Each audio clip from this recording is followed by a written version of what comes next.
কাঁদছে গোটা নেপাল। পাহাড়ি ঢল কেড়ে নিয়েছে ৪০০ জনের প্রাণ, নিখোঁজ হাজারেরও বেশি। বাড়িঘর, লোকালয় কাদামাটির নিচে, গাড়ি, সহায় সম্পদ সবকিছু হারিয়ে মানুষ আজ দিশেহারা। আপনজনের কোনো খোঁজ নেই, তারা যেন চিৎকার করে কান্নার শক্তিও হারিয়ে ফেলেছে। হলিউডের সিনেমার চেয়েও ভয়াবহ প্রলয়ঙ্কারী হিমবাহ, বন্যা, ভূমিধস চোখের নিমিষে কেড়ে নিয়েছে সব। তবে সবচেয়ে উদ্বেগের বিষয় হচ্ছে নেপালের এই ভয়াবহ বন্যার পানি ধেয়ে আসছে বাংলাদেশের দিকেও। ইতোমধ্যে এই বন্যার ভয়াবহতা টের পেয়েছে ভারত, ডুবে গেছে দেশটির বেশ কিছু এলাকা। এবার ভারতকে ডুবে নেপালের ভয়াবহ বন্যা ধেয়ে আসছে বাংলাদেশের দিকে। প্রশ্ন হচ্ছে, কবে নাগাদ নেপালের বন্যা বাংলাদেশেও আঘাত করবে? পরিস্থিতি কতটা ভয়াবহ হতে পারে? এছাড়াও এই মুহূর্তে নেপালের সর্বশেষ অবস্থা কি? বিস্তারিত জানতে ভিডিওটির শেষ পর্যন্ত সাথেই থাকুন। নেপাল তিব্বত সীমান্তে ভয়াবহ আকস্মিক বন্যার পর পাহাড়ি ঢলের পানি ভারতের বিহার হয়ে গঙ্গায় মিশে শেষ পর্যন্ত বাংলাদেশে আসতে পারে বলে আশঙ্কা করছেন গবেষকরা। তবে নেপালে যে ভয়াবহ মাত্রার ঢল দেখা গেছে তা একই শক্তিতে বাংলাদেশে পৌঁছাবে না বলে মনে করছেন বিশেষজ্ঞরা। নদীপথে ভাটির দিকে অগ্রসর হওয়ার সময় এই ঢলের সর্বোচ্চ প্রবাহ বা তীব্রতা কমে যাওয়ার সম্ভাবনা দেখছেন তারা। তাই আপাতত বাংলাদেশের জন্য আতঙ্কের চেয়ে গঙ্গা পদ্মা অববাহিকায় পানির উচ্চতা নিবিড়ভাবে পর্যবেক্ষণ করাই বেশি গুরুত্বপূর্ণ, যাতে পরিস্থিতি খারাপ হবার আগেই চরাঞ্চলের মানুষদের সরিয়ে নেওয়া যায়। নেপালের ভটিকোশি ও ত্রিশূলী নদী দিয়ে নেমে আসা বন্যার পানি বৃহস্পতিবার নেপাল ও ভারতের মধ্যে দিয়ে বয়ে চলা গণ্ডকী নদীতে প্রবেশ করেছে। ভারতের বিহার পর্যন্ত এটি গণ্ডক নদী নামে পরিচিত হলেও এ নদী হাজিপুর ও সোনপুরের কাছে গঙ্গায় মিশেছে। এরপর গঙ্গার প্রবাহ পূর্ব দিকে এগিয়ে পশ্চিমবঙ্গের ফারাক্কা অতিক্রম করে বাংলাদেশে প্রবেশ করেছে পদ্মা নামে। অর্থাৎ নেপালের এই বন্যার পানি বাংলাদেশ হয়ে সাগরে যাবে। তবে এই ঢল বাংলাদেশে কতটা প্রভাব ফেলবে সে ব্যাপারে কেউ নিশ্চিত করতে পারেননি। নেপালের ভয়াবহ আকস্মিক বন্যার পর গণ্ডক অববাহিকায় পানির প্রবাহ বাড়ার আশঙ্কায় ভারতীয় কর্তৃপক্ষ সতর্ক অবস্থান নিয়েছে।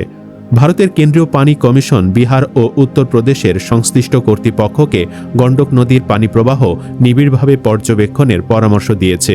বিহারের পশ্চিম চম্পারণ, পূর্ব চম্পারণ, গোপালগঞ্জ, শরণ, মুজাফফরপুর, বৈশালী সহ কয়েকটি জেলায় সতর্কতা জারি করা হয়েছে।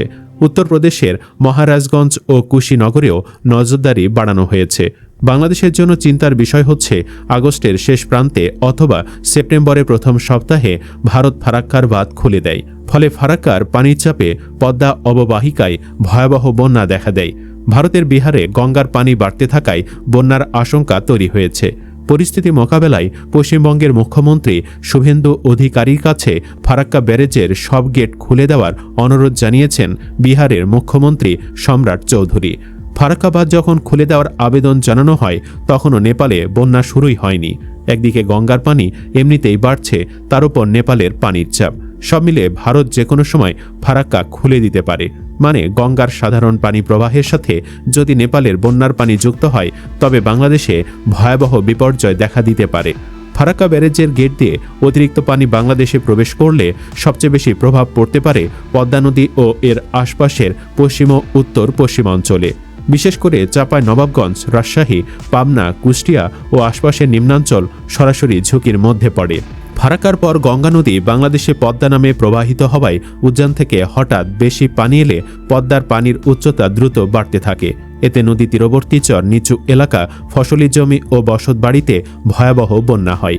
এর মধ্যে চাঁপাইনবাবগঞ্জ ও রাজশাহী সবচেয়ে সরাসরি প্রভাবিত হওয়ার সম্ভাবনা থাকে, কারণ এই অঞ্চলগুলো পদ্মার উজানের অংশে অবস্থিত। এরপর পানি নিচের দিকে প্রবাহিত হলে পাবনা, ঈশ্বরদী, কুষ্টিয়া, রাজবাড়ী, ফরিদপুর, শরীয়তপুর ও মাদারীপুরের কিছু নদী তীরবর্তী ও নিম্নাঞ্চলেও প্রভাব পড়ে। কানাডার সাসকাচুয়ান বিশ্ববিদ্যালয়ের আবহাওয়া ও জলবায়ু বিষয়ক গবেষক মোস্তফা কামাল পলাশও নেপালের বন্যার ফলে বাংলাদেশের আসন্ন বিপদের কথা উল্লেখ করেছেন। তিনি বলেছেন, নেপালের পাহাড়ি ঢলের পানি ফারাক্কা অতিক্রম করে বাংলাদেশের গঙ্গায় প্রবেশ করতে পারে এবং পরে যমুনার সঙ্গে মিলিত হয়ে পদ্মার প্রবাহে যুক্ত হবে।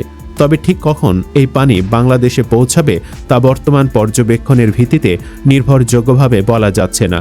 তিনি বলেন, নেপালের পানি বাংলাদেশে পৌঁছানোর আগে কয়েকশো কিলোমিটার নদীপথ অতিক্রম করবে। এই দীর্ঘ পথে নদীর প্রশস্ততা, বিভিন্ন শাখা প্রশাখায় পানি ছড়িয়ে পড়া, নদীর ধারণ ক্ষমতা এবং অন্যান্য প্রবাহের সঙ্গে মিশে যাওয়ার কারণে ঢলের তীব্রতা কিছুটা কমে যেতে পারে। ভারতের কেন্দ্রীয় পানি কমিশনের পর্যবেক্ষণেও ভাটির দিকে অগ্রসর হওয়ার সময় বন্যার ঢেউয়ের তীব্রতা কমে যাওয়ার সম্ভাবনার কথা বলা হয়েছে।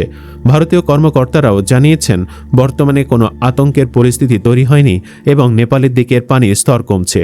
ভারতের গণ্ডক অববাহিকায় পরিস্থিতি নিয়ে সতর্কতা থাকলেও নেপালের ঢলের পুরো শক্তি বাংলাদেশে পৌঁছাবে এমন পূর্বাভাস এখনও পাওয়া যায়নি।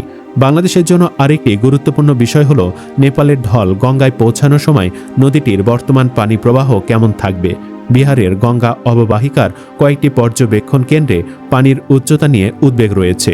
ফলে নেপাল থেকে অতিরিক্ত পানি গঙ্গায় যুক্ত হলে তার প্রভাব ভাটিতে কতটা পড়ে সেটি এখন গুরুত্বপূর্ণ হয়ে উঠেছে। বিশেষ করে ফারাক্কার পর বাংলাদেশের গঙ্গা পদ্মা অববাহিকায় পানির উচ্চতা বাড়ে কিনা তা পর্যবেক্ষণ করা প্রয়োজন। তবে শুধু নেপালের এই পাহাড়ি ঢলকে কেন্দ্র করে বাংলাদেশে বড় বন্যা হবে এমন সিদ্ধান্তে যাওয়ার সময় এখনও আসেনি। বিশেষজ্ঞরা বলছেন, এই মুহূর্তে সবচেয়ে গুরুত্বপূর্ণ নজরদারির বিষয় হবে গঙ্গা পদ্মা নদীর পানি। বিশেষ করে চাঁপাইনবাবগঞ্জ, রাজশাহী, পাবনা, কুষ্টিয়া সহ গঙ্গা পদ্মার তীরবর্তী এলাকা এবং চরাঞ্চলের বাসিন্দাদের নদীর পানি দ্রুত বাড়ছে কিনা সেদিকে নজর রাখা প্রয়োজন।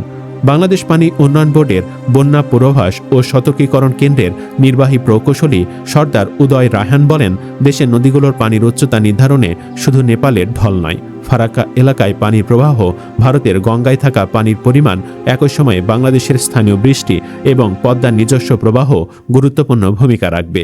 তাই নেপালে যে ভয়াবহ বন্যা হয়েছে তার কারণে বাংলাদেশে একই ধরনের পরিস্থিতি হবে এমনটি ধরে নেওয়ার কারণ নেই।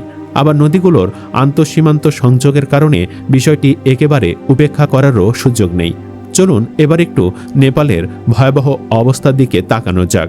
সর্বশেষ খবরে জানা গেছে, নিহত ও আহত মিলে কমপক্ষে 1500 হবে বলে বিভিন্ন সংবাদ মাধ্যম খবর দিচ্ছে।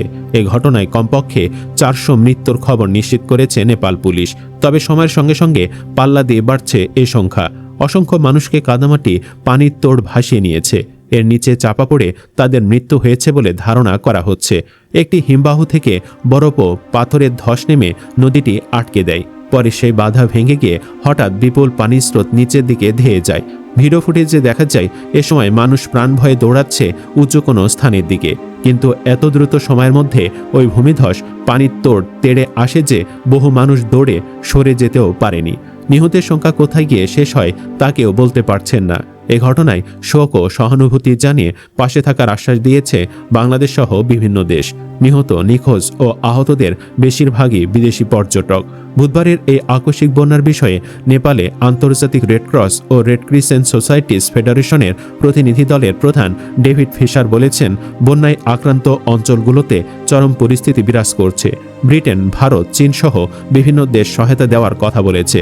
বুধবার স্থানীয় সময় সকালে বরফ ও পাথরের একটি বিশাল ধস থেকে কাদা, পানি ও ধ্বংসাবশেষের প্রবল স্রোত তৈরি হয়ে ত্রিশূলী নদীর তীর উপচে পড়ে। ভয়াবহ ওই স্রোতে ঘরবাড়ি, সড়ক, সেতু ও অসংখ্য বিদ্যুৎ কেন্দ্র ভেসে যায়। নেপালের কর্মকর্তারা জানিয়েছেন, নিখোঁজ রয়েছেন 1000-এর বেশি মানুষ। তাদের মধ্যে ভারত, যুক্তরাষ্ট্র, ব্রিটেন, অস্ট্রেলিয়া, দক্ষিণ কোরিয়া ও মালয়েশিয়া সহ বিভিন্ন দেশের নাগরিক রয়েছেন। সুপ্রিয় দর্শক, আসুন দোয়া করি আল্লাহ যেন বাংলাদেশকে এই বিপদ থেকে রক্ষা করেন। আমিন। আপনিও কমেন্ট বক্সে আমিন লিখুন। ভিডিও ভালো লাগলে লাইক দিন এবং চ্যানেলটি সাবস্ক্রাইব করুন। ধন্যবাদ।